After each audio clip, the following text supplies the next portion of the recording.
Hi friends, welcome to Anjali blogs. ఈరోజు నేను mushroom curry చేస్తున్నాను. మీ అందరి కోసం నేను చేసే కర్రీని మీతో షేర్ చేస్తున్నాను. నా ఛానల్ మొదటిసారి చూసినట్టయితే లైక్ చేయండి, షేర్ చేయండి, సబ్స్క్రైబ్ చేయండి. ఈరోజు మష్రూమ్ కర్రీకి ఏమేమి కావాలంటే ఆనియన్స్ ఒక మీడియం సైజు 5 తీసుకోండి. ఒక టమాటో సరిపోద్ది. ఇవి మొత్తం ఇలా ఈ సైజులో మొత్తం కట్ చేసుకుంటే సరిపోతుంది. ఎందుకంటే మనం కర్రీలో డైరెక్ట్గా వేయము కాబట్టి ఈ సైజులో కట్ చేసుకుంటే మనకు సరిపోతుంది. ఇప్పుడు స్టవ్ వెలిగించుకుందాం. స్టవ్ వెలిగించిన తర్వాత ఒక ప్యాన్ పెట్టుకోవాలి. ఈ ప్యాన్లో 1.5 స్పూన్ ఆయిల్ తీసుకోవాలి. నాకైతే 1.5 స్పూన్ పడుతుందని నేను తీసుకున్నాను. మీరు ఒకవేళ ఆయిల్ తక్కువగా యూజ్ చేయాలనుకుంటే ఇంకొంచెం తక్కువగానే తీసుకోవచ్చు. ఈ ఆయిల్లో మనం ముందుగా కట్ చేసుకున్న ఆనియన్స్ని వేసుకోవాలి.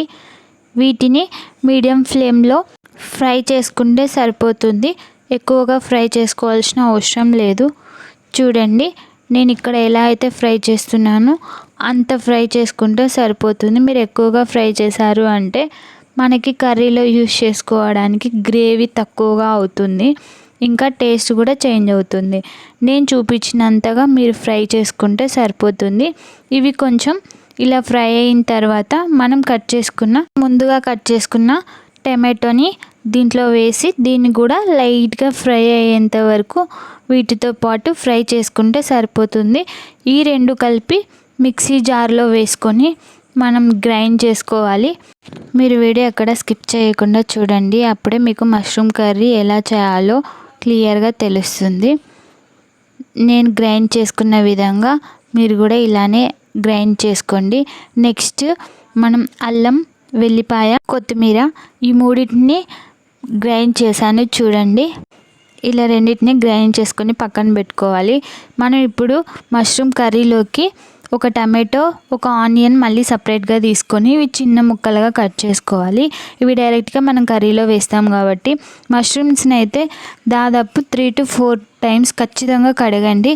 కడిగిన తర్వాత మళ్ళీ ఒకసారి మనం సాల్ట్ తీసుకొని దాంట్లో సాల్ట్ వేసి ఒక 5 minutes అలాగే వదిలేసేయండి వాటర్లో మష్రూమ్స్ని.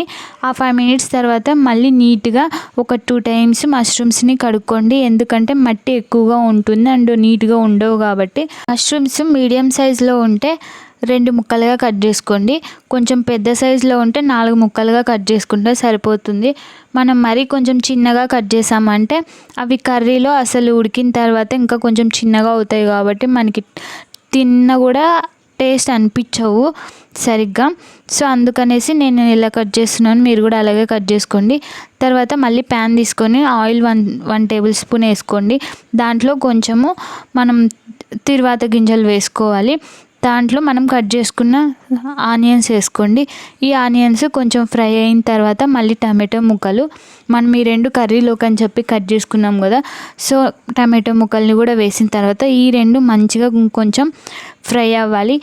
కొంచెం బాగా ఫ్రై చేసుకున్న తర్వాత వీటిలో మనం ముందుగా మిక్సీ పట్టుకున్నాం కదా, కొత్తిమీర, అల్లం, వెల్లిపాయ మిక్సీ పట్టుకున్న ఈ పేస్ట్ని మనం వీటిలో వేసుకోవాలి. వేసుకున్న తర్వాత కొంచెం ఒక 5 minutes బాగా పచ్చివాసన పోయేంత వరకు వేయించుకోవాలి. వేయించుకున్న తర్వాత మనం మళ్ళీ ఉల్లిగడ్డ, టమాటో 2 కలిపి వేయించుకొని మిక్సీ పట్టుకున్నాం కదా, సో ఈ పేస్ట్ని కూడా దాంట్లోనే వేసుకోవాలి. వేసుకున్న తర్వాత ఇది కూడా 5 to 10 minutes బాగా కుక్ అవ్వాలి, ఎందుకంటే పచ్చివాసన రాకుండా ఉండడం కోసం.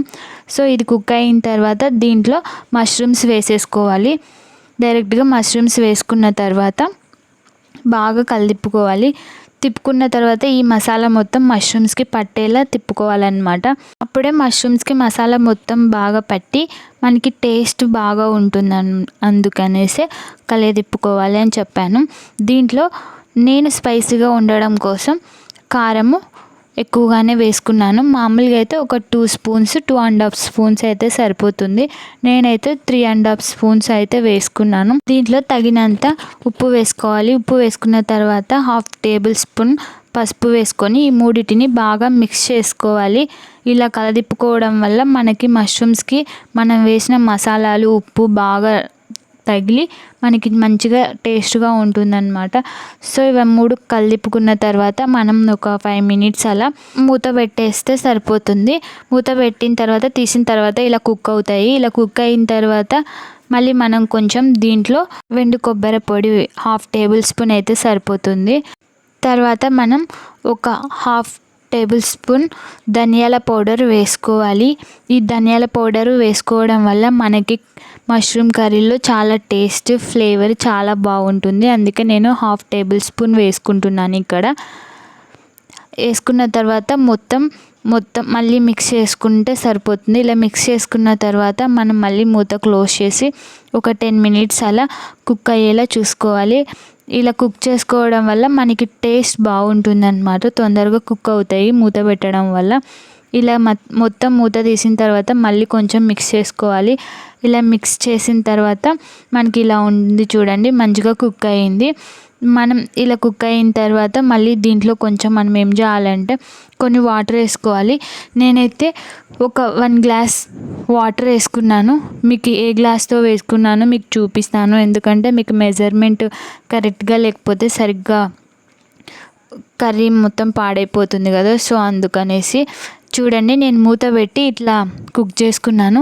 కొంచెం మిక్సీలో మసాలా అది ఉందని చెప్పి కొంచెం వాటర్ వేసుకొని ఆ మసాలాను కూడా మళ్ళీ నేను కర్రీలోనే వేసుకోవడం జరిగింది. సో ఇవి ఇలా కొన్ని వాటర్ వేసుకున్న తర్వాత ఇప్పుడు నేను చూపిస్తున్న గ్లాస్తో 1 గ్లాస్ వాటర్ వేసుకుంటే సరిపోతుంది. ఎక్కువ వేసుకోవద్దు, ఎందుకంటే ఇప్పటికే మనకి మష్రూమ్ బాగా కుక్ అయింది. సో 1 గ్లాస్ అయితే సరిపోతుంది. నేను 1 గ్లాస్ వాటర్ వేసుకున్నాను ఈ గ్లాస్తో. మీరు ఎక్కువ అయితే వేసుకోవద్దు, 1 గ్లాస్ సరిపోతుంది. తర్వాత మూత పెట్టి ఒక 10 మినిట్స్ కుక్ చేసుకోండి, సరిపోతుంది. ఇలా మష్రూమ్ కర్రీ రెడీ అయింది. గార్నిష్ కోసం నేను కొత్తిమీరని వేసుకుంటున్నాను. చూస్తుంటే చాలా బాగుంది కదా, నోరూరిపోతుంది కదా. నా ఛానల్ మీకు నచ్చినట్టయితే లైక్ చేయండి, షేర్ చేయండి, సబ్స్క్రైబ్ చేయండి, కామెంట్ చేయండి. మీకు ఏమన్నా డౌట్స్ ఉంటే థ్యాంక్ యూ ఫర్ వాచింగ్.